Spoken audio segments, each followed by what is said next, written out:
भगवान विष्णु के कल्कि अवतार की कथा। भगवान विष्णु के 10 अवतारों में से भगवान कल्कि 10वें और अंतिम अवतार हैं। भगवान विष्णु के 10 अवतारों में से 9 अवतारों का जन्म हो चुका है, जबकि कल्कि का अवतार लेना अभी शेष है। कल्कि अवतार की कथा का वर्णन विभिन्न हिंदू धर्म ग्रंथों में मिलता है। उसमें प्रमुख हैं श्रीमद् भागवत गीता, विष्णु पुराण, हरिवंश पुराण, भागवत पुराण, कल्कि पुराण और गीत गोविंद इत्यादि। कल्कि का सामान्य अर्थ है सफेद घोड़ा, काला युग, अनंतकाल। ऐसी मान्यता है कि कलयुग में जब अधर्म अपनी चरम सीमा पर पहुंच जाएगा, तब भगवान विष्णु कल्कि का अवतार धारण करेंगे और धर्म युग की स्थापना करेंगे। शास्त्रों में ऐसी मान्यता है कि जब भगवान कल्कि देवदत्त नाम के घोड़े पर आरूढ़ होकर अपनी चमचमाती तलवार के द्वारा दुष्टों का संहार करेंगे, तब कलयुग की समाप्ति होगी और सतयुग का आरंभ होगा।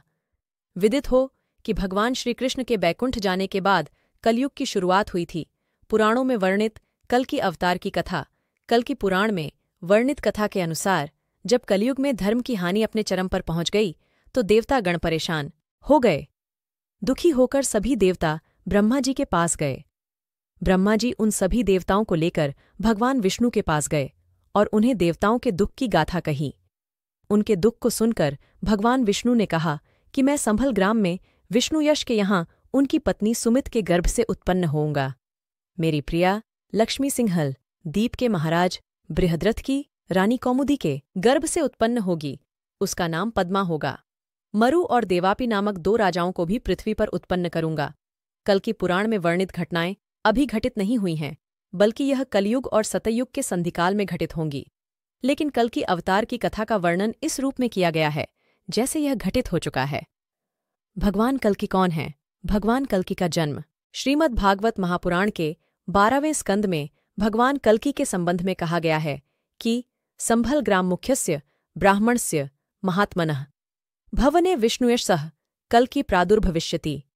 अर्थात संभल ग्राम में विष्णुयश नाम के एक ब्राह्मण होंगे। उनका हृदय बड़ा उदार और भगवत भक्तिपूर्ण होगा। उन्हीं के घर कल्कि भगवान अवतार ग्रहण करेंगे। पौराणिक मान्यता के श्रीमद् भागवत महापुराण के 12वें स्कंद में भगवान कल्कि के संबंध में कहा गया है कि संभल ग्राम मुख्यस्य ब्राह्मणस्य महात्मनः भवने विष्णुयश सह कल्कि प्रादुर्भविष्यति। अर्थात संभल ग्राम में विष्णुयश नाम के एक ब्राह्मण होंगे। उनका हृदय बड़ा उदार और भगवत भक्तिपूर्ण होगा। उन्हीं के घर कल्कि भगवान अवतार ग्रहण करेंगे। पौराणिक मान्यता के अनुसार कलयुग की कुल अवधि 74,000 वर्ष की है। अभी कलयुग अपने प्रथम चरण में ही है। अभी लगभग 5,000 वर्ष की ही अवधि ही व्यतीत हुई है। शास्त्रों के अनुसार श्रावण मास के शुक्ल पक्ष की षष्ठी तिथि को भगवान विष्णु का कल्कि अवतार होगा। इस कारण इस तिथि को कल्कि जयंती के रूप में मनाया जाता है। इस दिन गुरु, सूर्य और चंद्रमा एक साथ पुष्य नक्षत्र अनुसार कलयुग की कुल अवधि 74,000 वर्ष की है। अभी कलयुग अपने प्रथम चरण में ही है। अभी लगभग 5,000 वर्ष की ही अवधि ही व्यतीत हुई है। शास्त्रों के अनुसार श्रावण मास के शुक्ल पक्ष की षष्ठी तिथि को भगवान विष्णु का कल्कि अवतार होगा। इस कारण इस तिथि को कल्कि जयंती के रूप में मनाया जाता है। इस दिन गुरु, सूर्य और चंद्रमा एक साथ पुष्य नक्षत्र में होंगे। भगवान कल्कि 64 कलाओं से पूर्ण होंगे। इस प्रकार वे निष्कलंक अवतार होंगे। इस कारण उन्हें भगवान श्री विष्णु के निष्कलंक अवतार के रूप में भी जाना जाएगा। कल्कि पुराण में वर्णित है कि भगवान कल्कि के अवतार धारण करने से पहले ही इनके 3 भाई उत्पन्न हो चुके हैं, जिनके नाम कवि, प्राज्ञ और सुमंत्रक हैं। कृष्ण जन्म के समान ही कल्कि के जन्म लेने पर वसुंधरा से दुग्ध सुधा की धारा प्रवाहित होने लगी। संभल ग्राम के सभी दुख दूर हो गए। जन्म के समय भगवान कल्कि 4 भुजाधारी रूप में थे, लेकिन ब्रह्मा जी के संदेश को प्राप्त कर मनुष्य रूप में आ गए। प्रभु की माया से मोहित हुए माता पिता ने समझा कि भ्रम से ही हमने अपने पुत्र की 4 भुजा देखी है। भगवान के शिशु रूप का दर्शन करने के लिए परशुराम, कृपाचार्य, वेदव्यास, द्रोणाचार्य के पुत्र अश्वत्थामा भिक्षुक वेश में वहां पधारे। भगवान कल्कि की शिक्षा भगवान कल्कि को वेद, ब्राह्मण एवं अन्य धर्म ग्रंथों की आरंभिक शिक्षा घर पर ही उनके पिता द्वारा दी गई।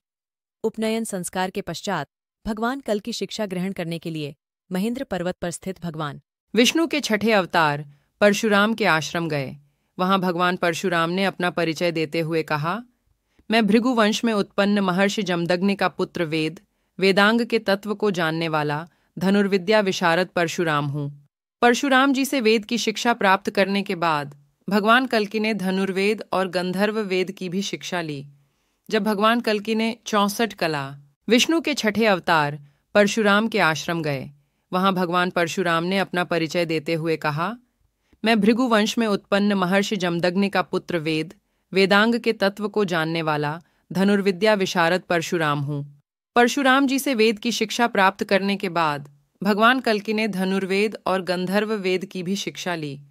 जब भगवान कल्कि ने 64 कलाओं और संपूर्ण धनुर्वेद का ज्ञान प्राप्त कर लिया, तब उन्होंने अपने गुरु परशुराम से कहा, आप वह दक्षिणा बताने की कृपा करें जिससे आप संतुष्ट हो सकेंगे। इस पर भगवान परशुराम ने कहा, कलिकाल का नाश करने के लिए भगवान विष्णु ने जो अवतार धारण किया है वह आप ही हैं। जब आप दिग्विजय द्वारा धर्मविहीन और कलिप्रिय राजाओं और बौद्धों का संहार कर मरु और देवापी को प्रतिष्ठित करेंगे, तब आपका यह साधु कृत्य ही मुझको संतुष्ट करने वाली दक्षिणा होगी। भगवान कल्कि द्वारा शिव की तपस्या भगवान परशुराम से निर्देश प्राप्त कर कल्कि ने दिव्यास्त्र की प्राप्ति के लिए भगवान शिव की आराधना शुरू की। उनकी आराधना से प्रसन्न होकर भगवान शिव ने कहा कि आप अपना इच्छित वर मांगें। भगवान शिव ने कल्कि को शीघ्रगामी अनेक रूपधारी गरुड़ अश्वयुक्त सर्वज्ञ शुक प्रदान किया। शिवजी ने कल्कि को रत्न सरु नामक अत्यंत चमकती और अत्यंत भारी पृथ्वी के भार को संभालने वाली तलवार प्रदान की। भगवान कल्कि के कार्य धर्म का प्रसार शिवजी से अश्व शुक कवच और वरदान पाकर कल्कि संभल ग्राम में अपने घर लौटे। फिर कल्कि भगवान ने विशाखयूप राजा से भेंट की। तब उन्होंने अपने धर्म आख्यान द्वारा राजा की अधर्मयुक्त आशंकाओं का निराकरण किया। शस्त्र और शास्त्र की शिक्षा के माध्यम से भगवान कल्कि ने कलयुग के दोषों को नष्ट किया एवं धर्म की स्थापना की। तत्पश्चात सभी वर्ण अपने अपने धर्म में तत्पर हुए तथा राजा भी प्रजापालक, पवित्र मन वाले और धार्मिक हुए। भगवान कल्कि ने कलयुग के दोषों को नष्ट किया एवं धर्म की स्थापना की। तत्पश्चात सभी वर्ण अपने अपने धर्म में तत्पर हुए तथा राजा भी प्रजापालक, पवित्र मन वाले और धार्मिक हुए। विवाह भगवान कल्कि का विवाह सिंहल द्वीप के राजा बृहद्रथ की रानी कौमुदी के गर्भ से उत्पन्न पुत्री पद्मा से हुआ। पद्मा का वर्णन करते हुए कल्कि पुराण में कहा गया है कि इस श्रेष्ठ मुख वाली, सुंदर चरित्र वाली का कामदेव को भी मोहित करने वाली उस कन्या की समानता संसार में कोई नहीं कर सकता। भगवान कल्कि की पत्नी पद्मा के गर्भ से जय और विजय नामक 2 पुत्र उत्पन्न हुए। यह दोनों महाबली तीनों लोकों में प्रसिद्ध हुए। कल्कि का दिग्विजय विवाह के पश्चात भगवान कल्कि दिग्विजय के लिए अपनी सेना सहित कीकटपुर की ओर प्रस्थान कर गए। अत्यंत विस्तार वाला कीक टपुर बौद्धों का निवास स्थान था। यहाँ रहने वाले लोग वैदिक धर्म तथा देवता और पितरों के अर्चन से हीन और परलोक को न मानने वाले थे। यहाँ भगवान कल्कि ने जिन एवं बौद्धों को परास्त किया। शुद्धोधन और उनकी पत्नी माया का वर्णन भी इस युद्ध के दौरान कल्कि पुराण में किया गया है।